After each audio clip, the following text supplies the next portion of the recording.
extra space on that. Well, we're about to ask them when it starts. Yes.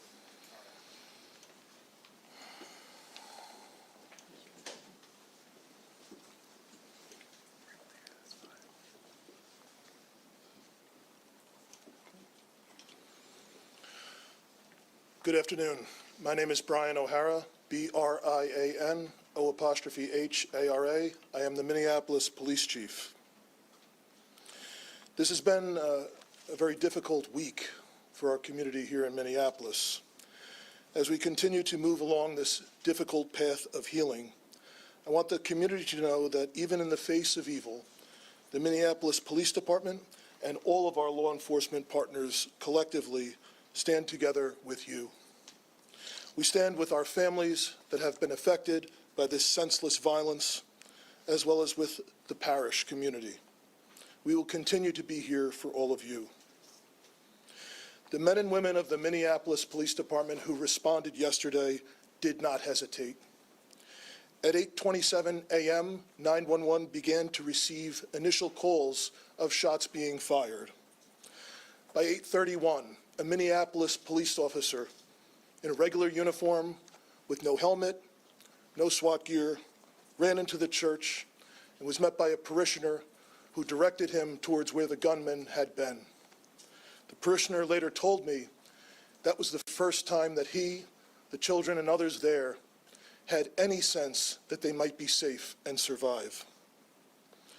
The members that responded yesterday exemplified the motto that is on the Minneapolis Police squad cars: to protect with courage and to serve with compassion. All of our law enforcement partners, first responders, and many children, members of the school staff, and parishioners of Annunciation Catholic Church all showed incredible courage yesterday in the face of unspeakable horror. As the investigation continues, we will continue working alongside our county, state, and federal law enforcement partners as we continue to be critical as we piece together exactly what happened. At this time, we have identified a total of 20 victims that had injuries resulting from gunfire, including the 8- and 10-year-old who were killed yesterday. 15 of the injured are children between the ages of 6 and 15. 3 of those injured are adults in their 80s. Those who remain hospitalized need all of our support as we continue to pray for a speedy recovery for all of our victims. During the processing of the scene at Annunciation Church yesterday, 3 shotgun shells were recovered, along with approximately 116 rifle rounds. 1 live round was recovered from a handgun that appears to have malfunctioned as the shooter attempted to use it and became stuck in the chamber. There were 4 search warrants that were executed yesterday. 1 at the church, the others were executed at residences believed to be associated with the shooter. One of those residences was in the city of Minneapolis, a second one was in Richfield, and a third one was in St. Louis Park, which are both bordering municipalities. Additional evidence was recovered as a result of these warrants. Literally hundreds of pieces of evidence have been recovered thus far, which include electronic devices that will be further searched and processed. It now becomes our job collectively with all of law enforcement to process that evidence. And so this investigation will continue, and we will follow all of the evidence to its logical conclusion. I am aware, however, that this may not ultimately provide the answers that our public is looking for. When something terrible happens, the public expects law enforcement to provide some explanation for what happened. But the reality is, this is an unthinkable, completely senseless act. Violence perpetrated against children worshiping at Mass.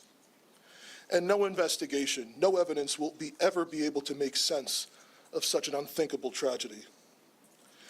That being said, We will do our best to determine and identify a specific motive. What we have seen so far is this is an individual who, unfortunately, like so many other mass shooters that we have seen in this country too often and around the world, had some deranged fascination with previous mass shootings and very disturbing writings that demonstrate hatred towards many different individuals and different groups of people. And he fantasized about the plans of other mass shooters. Unfortunately, again, this has become all too common in our society. That being said, we know ultimately the purpose of the shooter's actions was to obtain notoriety for the shooter themselves. That being said, I have only said the name of this shooter once, and I'm asking members of the media to stop saying the shooter's name. That was the whole purpose of why he did this heinous act, to obtain that notoriety for themselves. As schools in our city are beginning to start this week and next, we are working with all of our law enforcement partners, county sheriffs, state troopers, and surrounding municipalities that are helping the city of Minneapolis as we step up police presence both in and around schools and around all of our houses of worship in the city. Many of our law enforcement partners are also supplementing patrols, and we could not be more grateful. This has truly been a collective effort in partnership with our community. We also must say that we will be forever in debt to all of the doctors, nurses, and paramedics who responded, who are caring for these victims in this incident. I cannot tell you how incredibly grateful we are for all of the love and support that has been pouring in from all around the country, both for the first responders who initially responded, entered that church, and dealt with the unthinkable, and for all of the victims and families that have received that love and support as well. The Minneapolis Police Department and our community have a long road ahead of us to heal, and we need everyone to continuing to show their support after the cameras once again leave this city.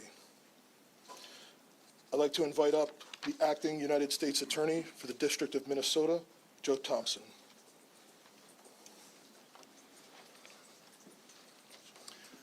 Good afternoon. My name is Joe Thompson. I'm the Acting United States Attorney for the District of Minnesota. Yesterday, Minnesota was attacked. It was an attack, first and foremost, on our children and our families, an attack at a school and in a place of worship. It was also an attack on our city, our state, and our country.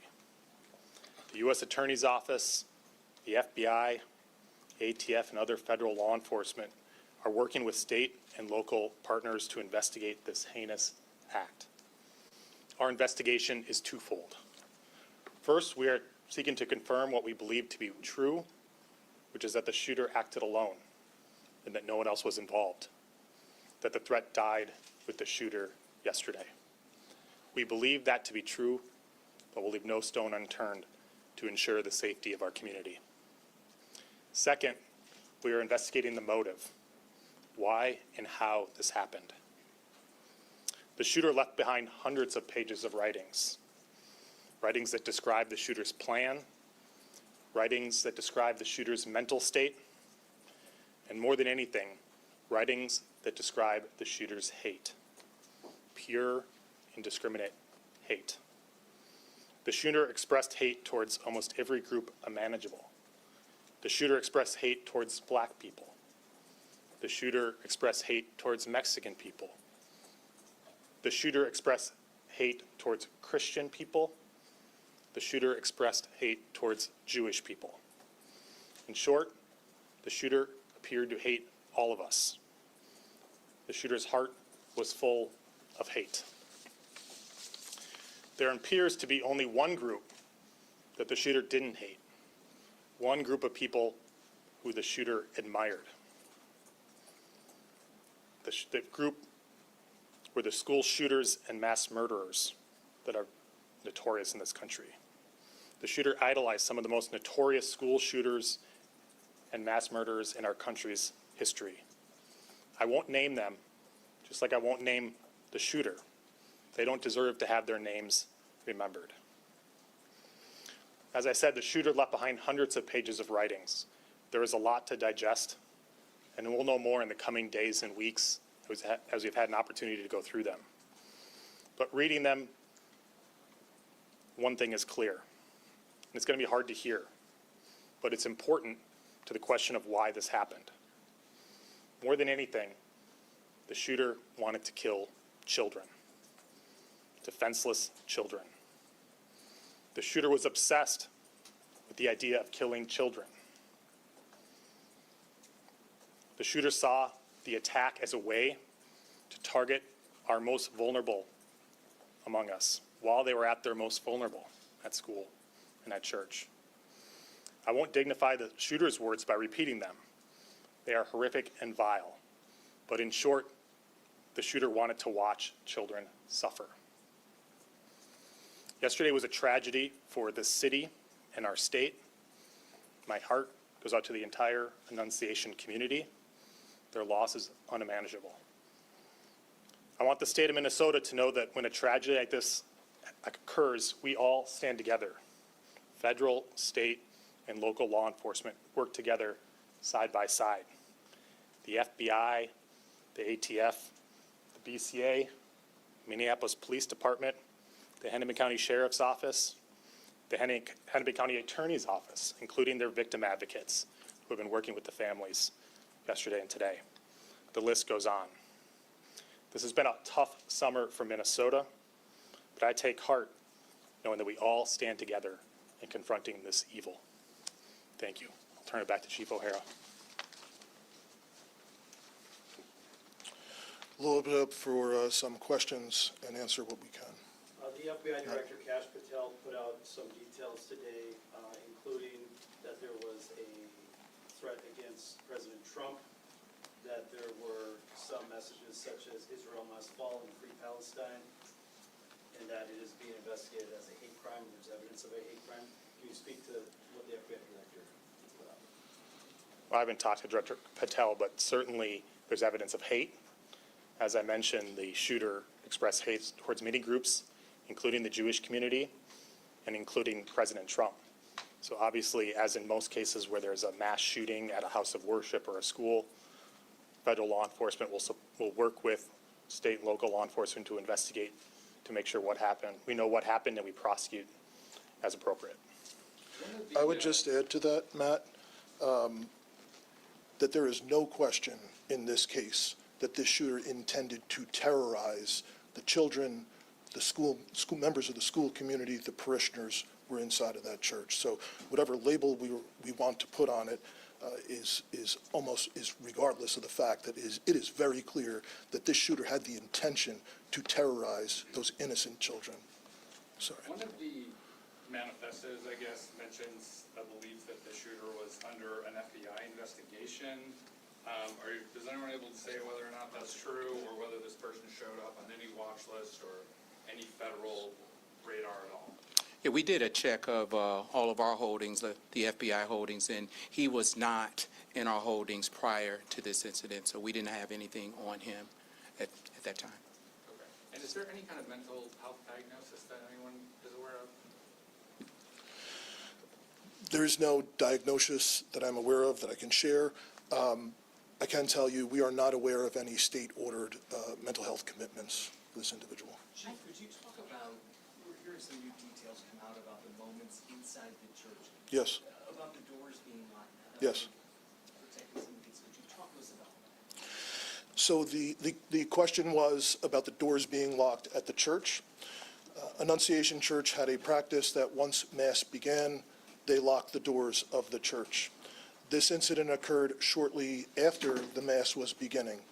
So there's no question that the fact that the doors were locked likely saved additional lives. At the same time, we also know that the shooter intended to barricade and did barricade the doors on the same side of the church where the shooting occurred.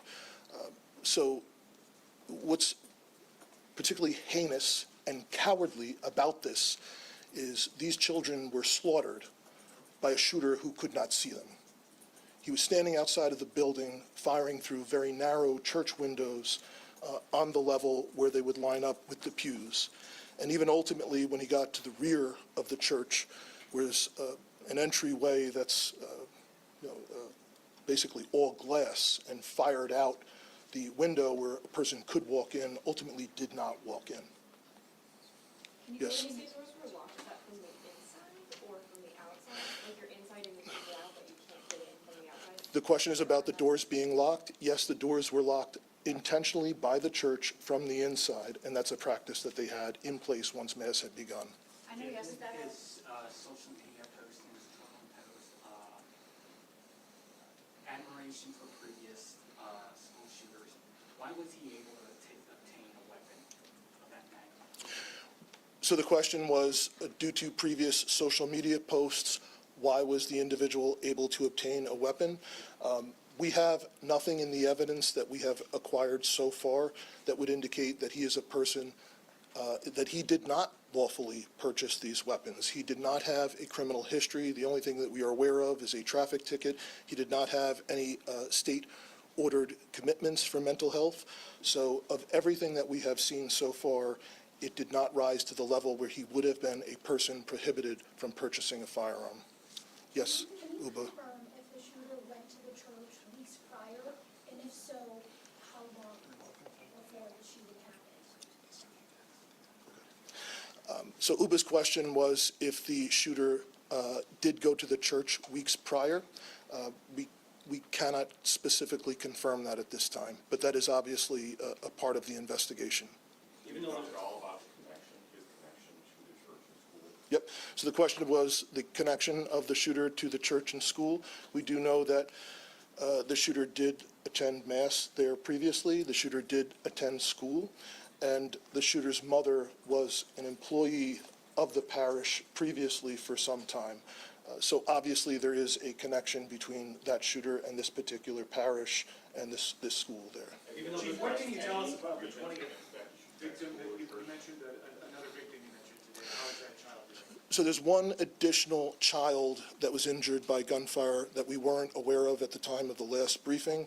They were transported by private vehicle to a hospital outside of the city, and the report was actually made to police after they had been treated and released. So the injuries to the children range from, in this case, as you'd call like a graze wound from gunfire, all to, again, some very serious life-threatening injuries.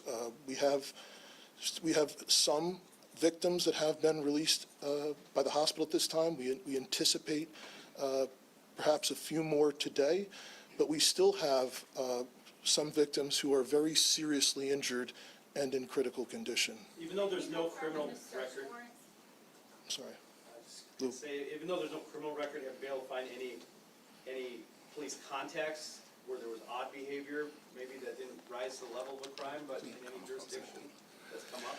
So the question was police contacts with odd behavior. There's nothing in Minneapolis where we did not have previous police contacts with him. Is there anything more you can say today on the name change issue? I know that yesterday you didn't confirm that, but I know it's out there.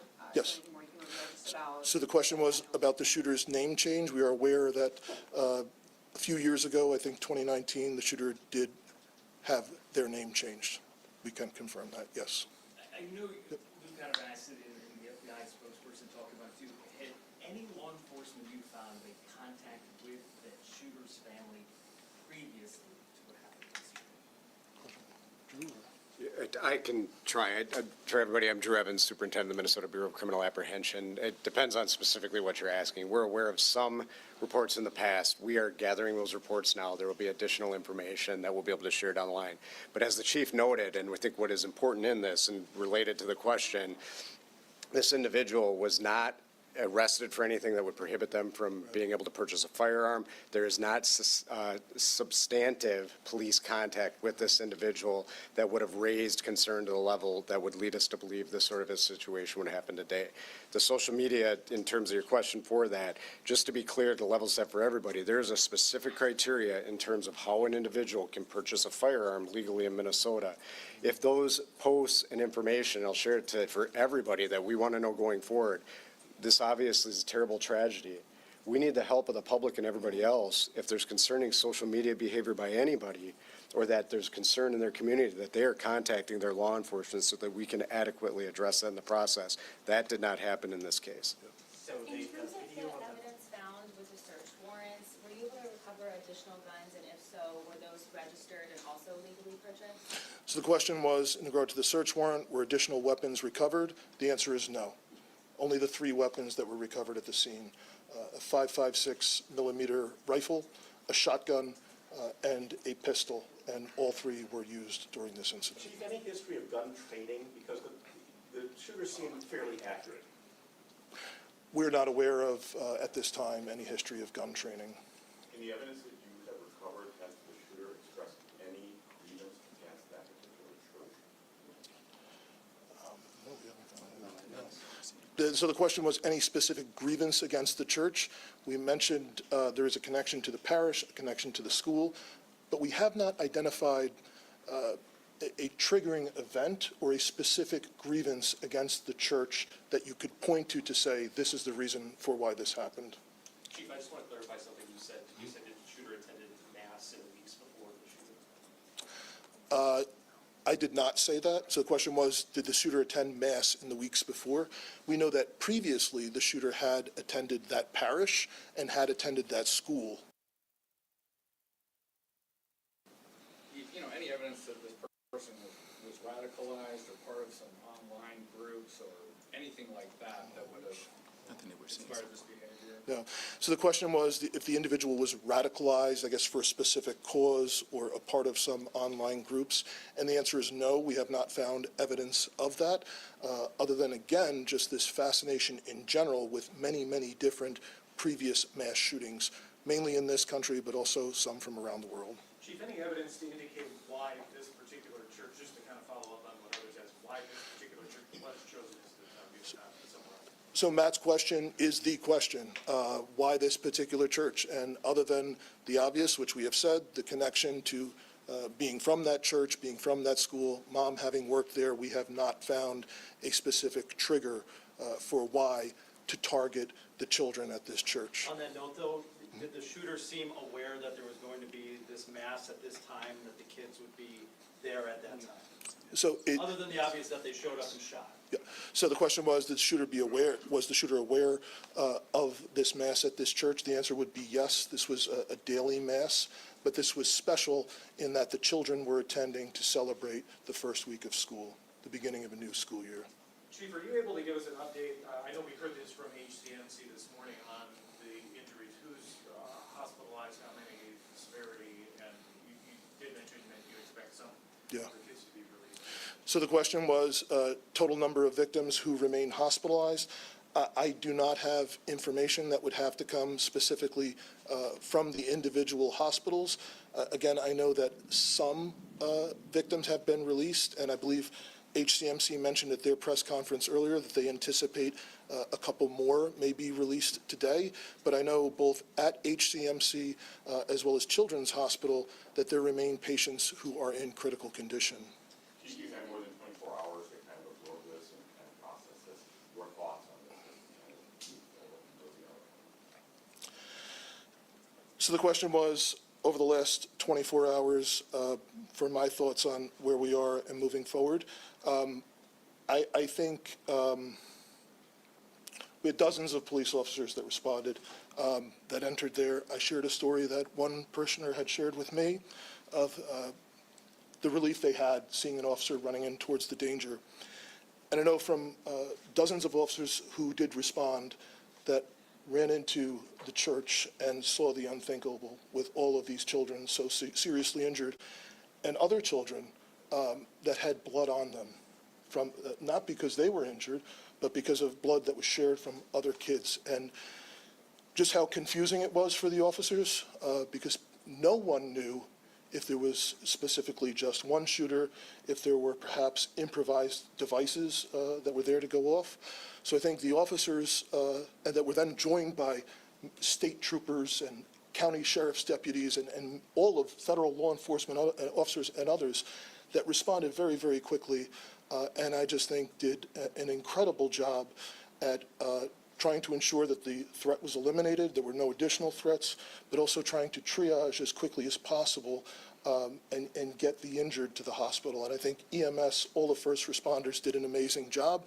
And I think going forward, we're going to learn countless stories about many children and the heroic acts that children there did, as well as staff members and other parishioners. So I know this is, incredibly horrific and just an unthinkable situation, but despite all of that, I think there's going to be countless lessons of bravery from young children all the way up to elders in our community.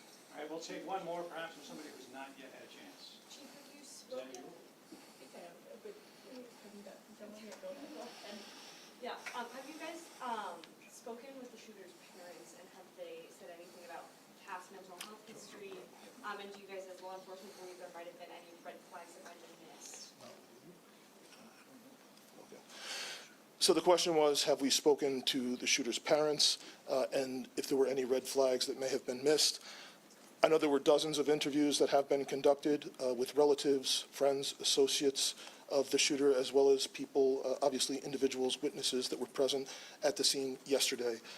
I know we have not been successful in talking to the shooter's mother yet at this time, but there continue to be efforts made to get that done. But you haven't talked to the